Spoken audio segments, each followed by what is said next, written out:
the Johnson Wax Program.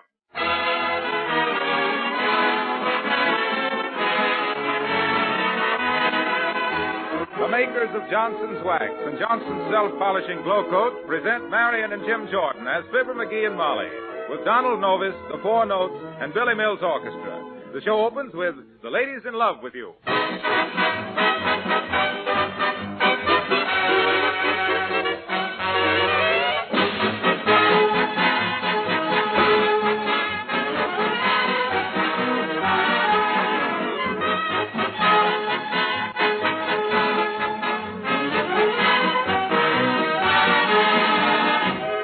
A few weeks ago, we announced a sensational new labor-saving product, a double-action cleaner and wax polish for automobiles called Johnson's Car-Nu, C-A-R-N-U. Since then, unsolicited letters have been pouring in from listeners everywhere who say that Johnson's Car-Nu is even easier to use, gives more wonderful results than they believed possible. Some of these comments are from women who wax polish their own cars without help.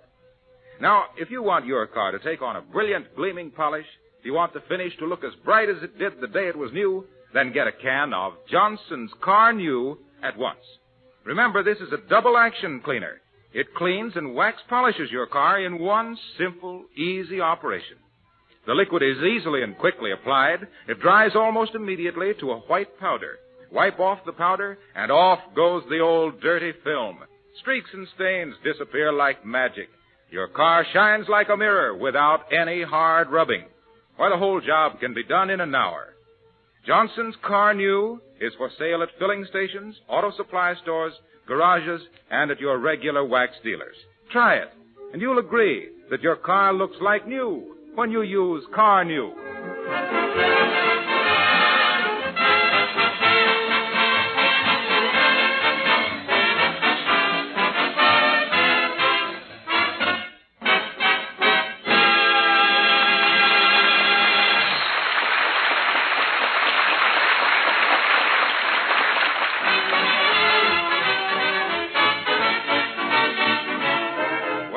Fibber is determined to find out just what sort of guy he really is.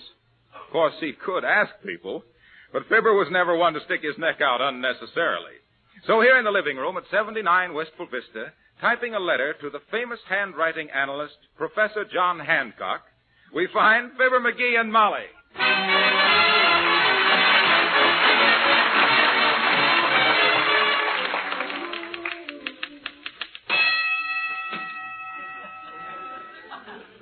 Awful loud bell on that typewriter, dearie. Yeah. It used to belong to a sports writer. He used it at prize fights. I'm enclosing a coin in lieu of the 25 cents in stamps. Hey, Molly, how do you spell Lou? Lou who? Not Lou anybody. I mean Lou, as in lieu of. Oh, that. L-O-O, McGee. Oh. Well, that's what I got. Funny how you can spell a word correct and it still don't look right. Yeah. Awaiting your immediate reply, I am yours truly, Fibber McGee.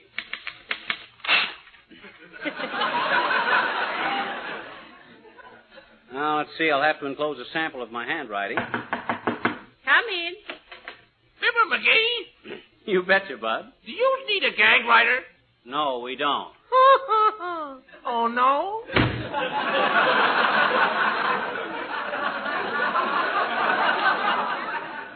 You think he got us confused with somebody else, Molly? No, I think we got him confused with us. What do you expect this handwriting expert to tell you, dearie? Oh, I'll bet he tells me that I'm the creative type, Molly. A dreamer. Oh, how wonderful. Being a dreamer and still able to do things. Do you think so? Yes, anyone who can dream and snore at the same time. Gee, I wonder if that's an answer from the handwriting expert. Why, you haven't mailed your application yet. Oh, that's right. Come in. Ah, there, Dropstick. Oh, hi, Boomer. Good day to you, my dear. Just dropped in with a little proposition. Splendid investment. I plan to open a small casino on the outskirts of town, where an adventuresome citizen may do his best to repeal the laws of chance. Oh, a gambling place. We wouldn't be interested, Mr. Boomer. It's again the law. What a coincidence. So am I. I have the floor plans right here. Plan to call it the safety pin. Safety pin? Oh, I get it. Every time it opens, somebody gets stuck. Don't you get it, Boomer? I says every time. Sorry, we don't pay off on 00. Now, where I put those floor plans? Here's a heavy rubber band. Found it in an overcoat in a restaurant. Round roll of bills.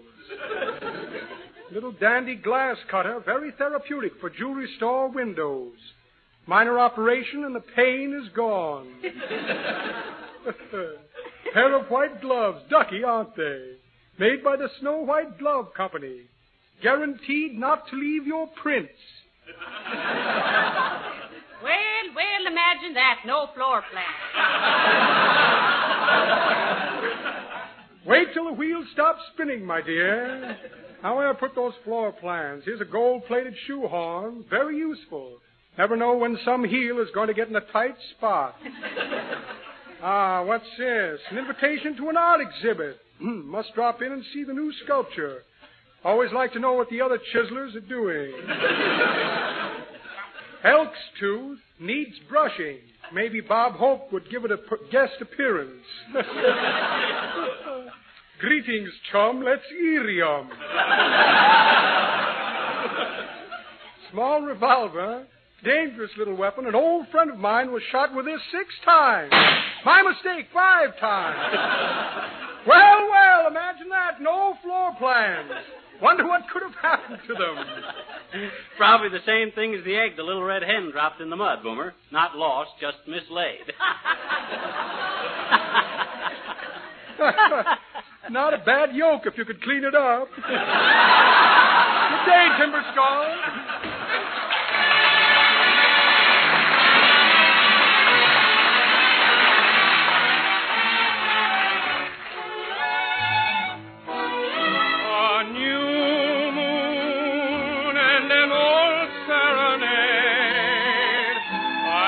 Stood there and looked at you as the violin played. A new thrill, we were both so afraid, but the moon and the melody seemed to come to our aid. Heaven gleamed in a rose-colored light.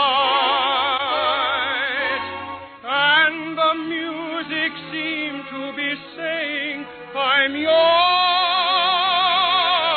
tonight. Your heart called and I gladly obeyed. 'Neath the spell of a new moon and an old serenade.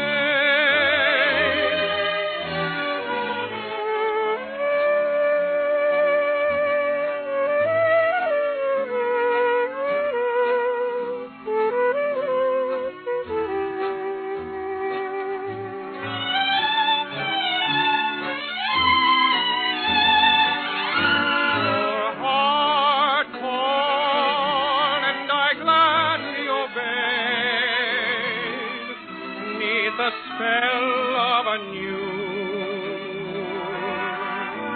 and an old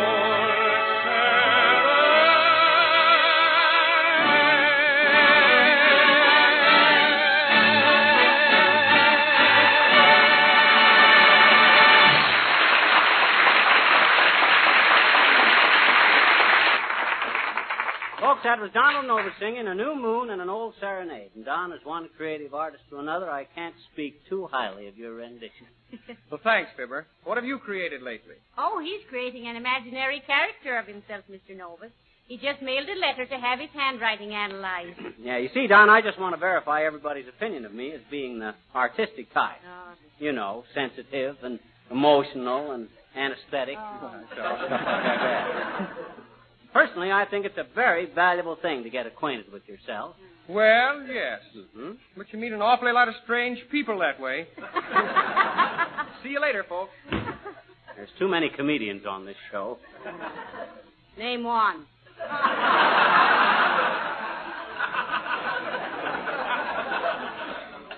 I get any more ribs tonight, I'm going to open a barbecue joint. Chuck, just because a guy wants to improve himself. Come in. Oh, how do you do, Mrs. Uppington? Oh, how do you do, Mrs. McGee? And Mr. McGee? Hi, Uppy. I just stopped in to inquire to know if you know who is the best interior decorator in town. Interior decorator? Yes, you see, I'm having my house done completely over. I want everything done in modern. You're doing what? No.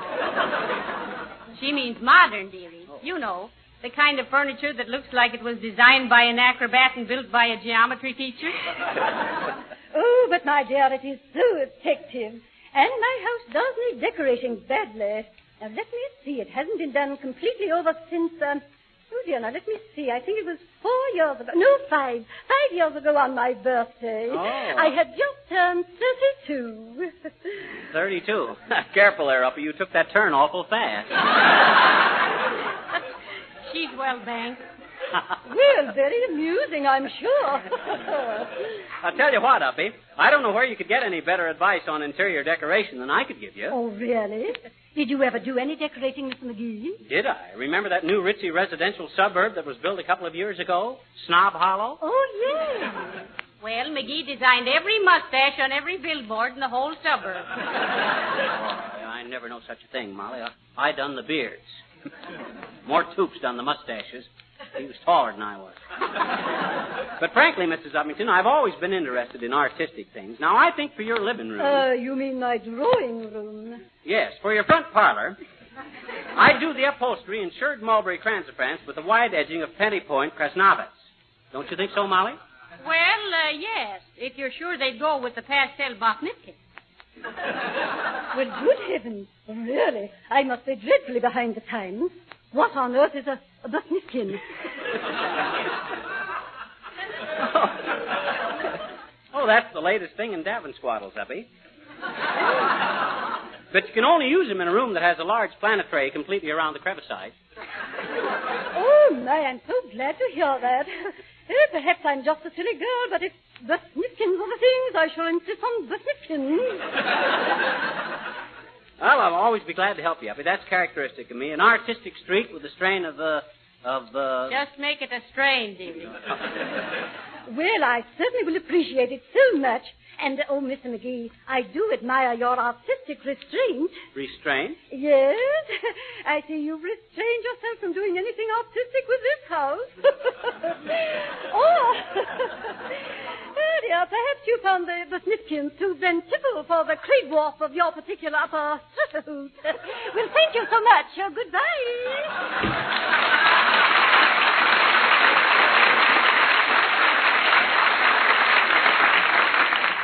I bet she didn't know what she was talking about. I didn't either.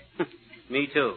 Same here. Oh, hi, Harlow. Glad you came in. I just wrote for an analysis of my handwriting. I want to see what it indicates besides initiative, imagination, and dramatic ability. Well, there's nothing like dramatic ability. The play's the thing. The show must go on. Yes, it sure must. What do you know about it, Harlow? You're the practical type. Full of hard facts, brass tacks, and Johnson's wax. Well, I've got imagination, too. Look, here's a little dramatic playlet I dashed off. Let's run through it and see how it sounds. Oh, sure. Look, here's a part for you, Fibber. Here's your part, Molly. I've got mine here. It's a one-act play laid in ancient Egypt. And something tells me you should have left it lay. Oh, now look. Molly, you play the part of Cleopatra. I'm Mark Antony. And Fibber, you're King Tut. On stage, everybody. Curtain. Music, maestro, please.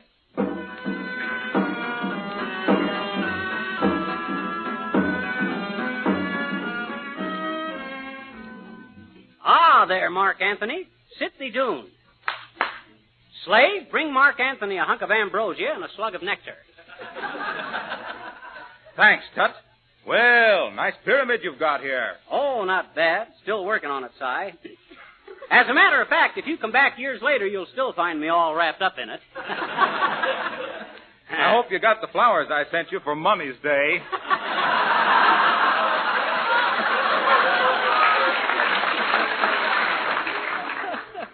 Shall we go on? Come in, Cleopatra. Here's your Roman Romeo. Hi, Cleo. Hi, Bud.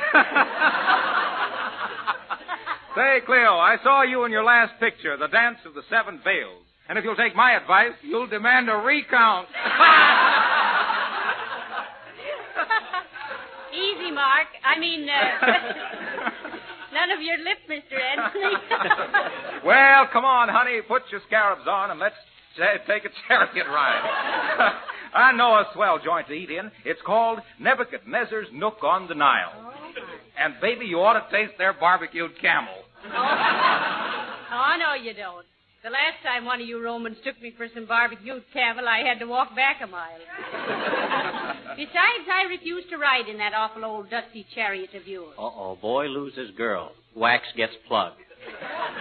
Ah, Cleo, you should see my chariot now. A wise man, the son of John, brought me some precious ointment out of the West. It is called John's Son's Car New. Yes, I read about it in this morning's parchment. Ah, Cleo, 'tis wonderful stuff. Both cleans and wax polishes in one simple operation. You just apply it to the clean surface of your chariot, let it dry, and wipe it off. And there's your chariot, with a beautiful wax polish, gleaming and sparkling like the morning sun on the Red Sea. Oh, that's wonderful, Mark. It's very dusty on the Red Sea at this time of year. Well, leave it to Carnew to protect your chariot against the sun, and the sand, and the rain. Better get some yourself, Tut. I'll do that, Bud. But it's going to throw a lot of slaves out of work. Well, run along, kids, and have a good time. Okay, Pop. Come on, Cleo. I have to be back in Rome tomorrow. We're building a dam across the Tiber River. What's that for, Mark? To hold that Tiber. Hold that Tiber. Hold that Tiber. Hold that Tiber.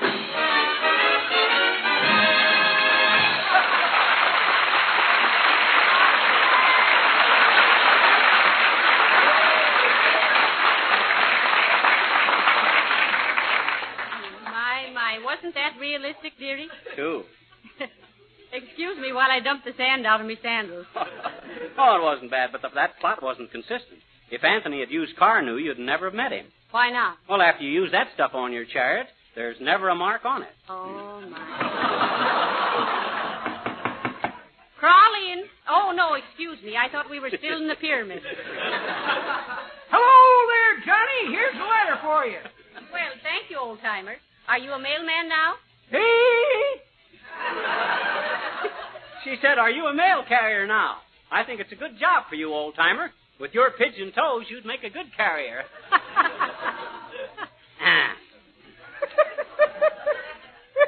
That's pretty good, Johnny.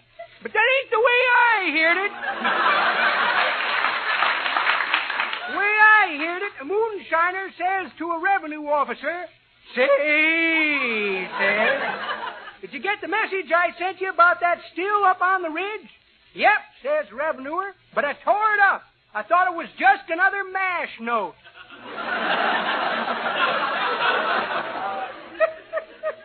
I know that mountain country pretty well, Johnny. Been up there collecting jokes on the trail of the Lonesome Pond.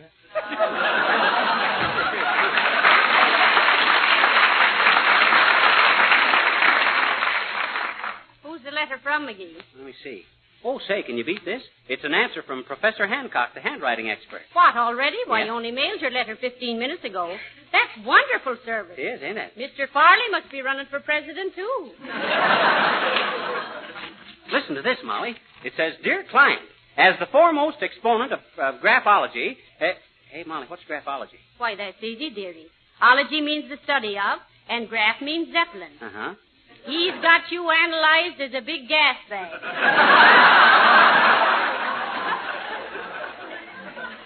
Well, can you imagine this, Molly? I was all wrong. What? I ain't artistic. He says I'm the muscular, athletic type. He says I got the same handwriting as all the great wrestlers. Strangler Lewis, Stanislaus Zabisco, and Man Mountain Dean. Huh. Well, you can't make a mountain out of a molehill. I got half a mind to get back in training right away and make some big dough, Molly. What do you mean? Sure, make some big dough. Come on, get your hat, Molly. Oh. We're going down to the athletic club. What? One side, everybody. Here comes Mauler McGee. Oh, gee.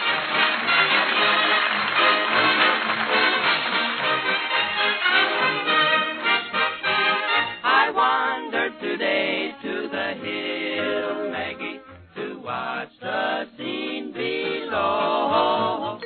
The creek and the creaking old mill, Maggie, as we used to long, long ago. green grove is gone from the hill, Maggie, where first the pretty daisy sprung. Do-do-do-do. The creaking old mill is still, Maggie, since you and I were young. And now we are aged and gray, Maggie, and the trials of life are nearly done. Let us sing of the days that are gone, Maggie, when you and I were young. Oh, Maggie, my own. Oh, Maggie, my own. Although they say we are feeble with age, Maggie, and our steps aren't as sprightly as them. Sorry, our faces are a well-written page. Whoa, Maggie, but time alone was the best. They say we are ages and gray, hey, Maggie, as brave by the wide breakers flung. Be to me, you're as fair as you were, Maggie, when you and I were young. Maggie, my queen, Maggie, my dream, Maggie, you're the same today.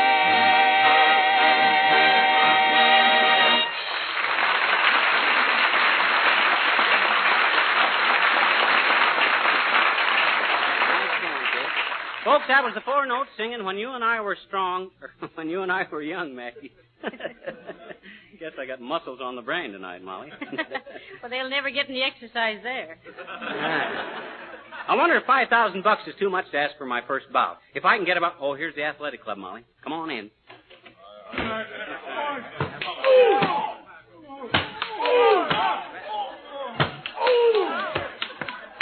Heavenly days, what a place.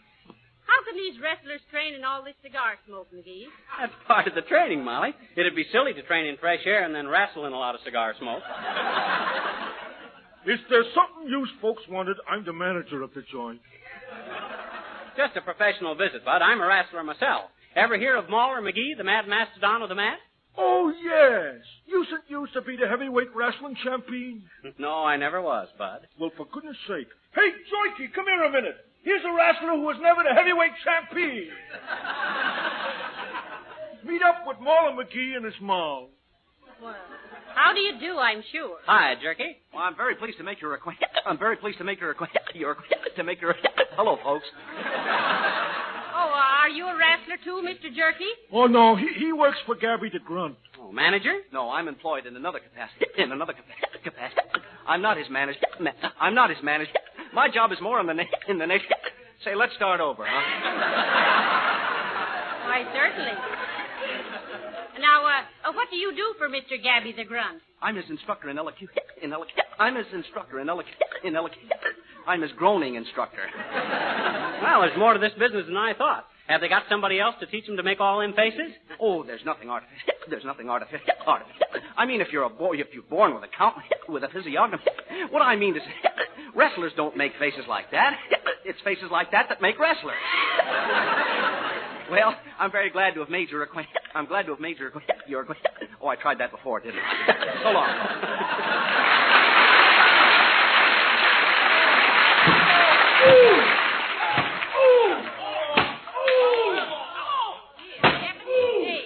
Look at those big bruisers, McGee. Do they have to play so rough? Oh, we get used to it, Molly. Oh, look, McGee, what's that little girl doing in a place like this? It's me. Oh, hello there, little girl. Hi, pal. Well, ain't you kind of young to be hanging around a place like this? Why? Why, you ought to be home in bed. I bet you hadn't, I bet you. Oh, yes, you have. Why, certainly, this is no place for little girls. No, I think we better report this to the juvenile authorities. Gee, I bet you're just the man me papa was talking about, I bet you. Huh? Who is your papa? Just a gorilla. Oh. And he's one of the best guys in the racket, too, I bet you. Oh, he is, huh?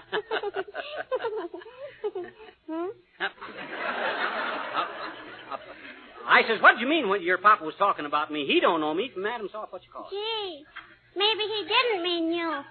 You're kind of bald. Huh? What you mean, sis? Well, me papa told me if anybody made any wisecracks to me, he'd pin their so-and-so's ears back. But your hair's too short, mister. Now, goodbye now. I gotta go see if Full-Face Benny is through with me skipping rope.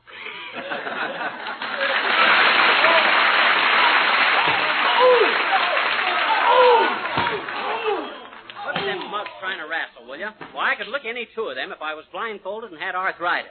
Say, is you's been in the wrestling game long, buddy? Oh, several minutes. Who, me, Bud? Shucks, I've been a wrestler ever since I was born. Used to take my nursemaid 22 minutes to pin my shoulders down to my crib. You Yep. don't say. Yep, I was booked for matches all over the country. Why, when I opened up, the heat was on. Book Match McGee, I was known as in them days. Oh, dear. Book Match McGee, the brawniest, brainiest brawler that ever battled a batch of beetle-browed bozos to a badly battered bunch of bruised bones, blurbed as the biggest box office bonanza of the biff-bam business, booed by billions of brainless bums for my brutal bombardment of bull-headed boobs, and ballyhooed as the best bicep bulger from Boston, where I beat the best, to the boulevards of Budapest.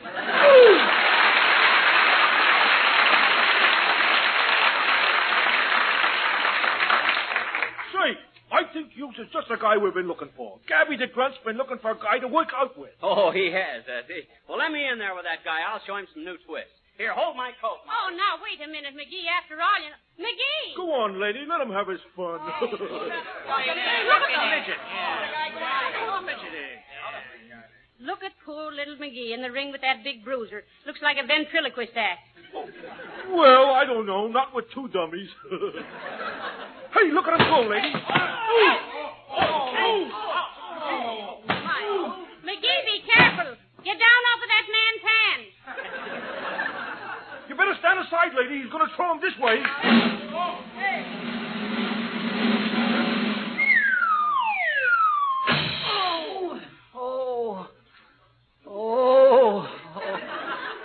Oh, my analysis. Are you hurt, dearie? Oh. Gee, that's too bad, pal. Here comes Gabby the Grunt to apologize, though. Oh, hi, Gabby. Boy, are you strong. You must have been wrestling a long time. No, it's just a hobby. I have to keep in trim after sitting at a desk all day long. At a desk? Ain't you a professional wrestler? No, confidentially, I'm Professor John Hancock, the handwriting expert. Oh, sure.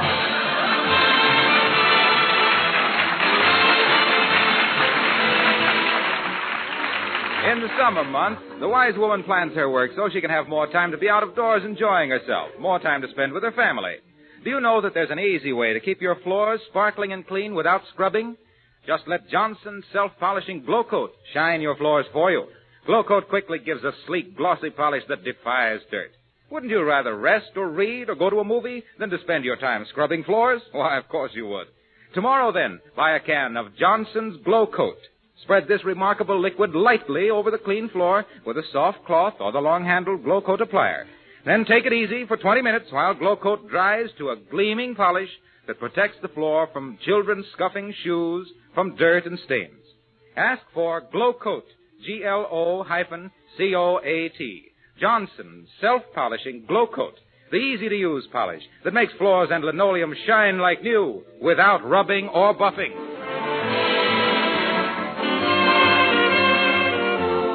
Oh, hey, Molly, put another pillow under my back. Oh, all right, dearie.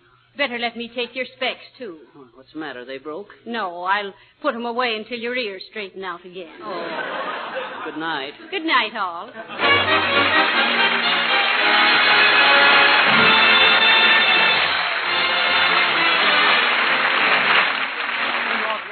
You'll be sure to see the 15 beautiful model homes in the town of tomorrow. On all the floors and woodwork of these homes, Johnson's wax polishes are used exclusively. This is Harlow Wilcox inviting you all to join us again next Tuesday night. Good night. The selection the ladies in love with you heard on this program is from the production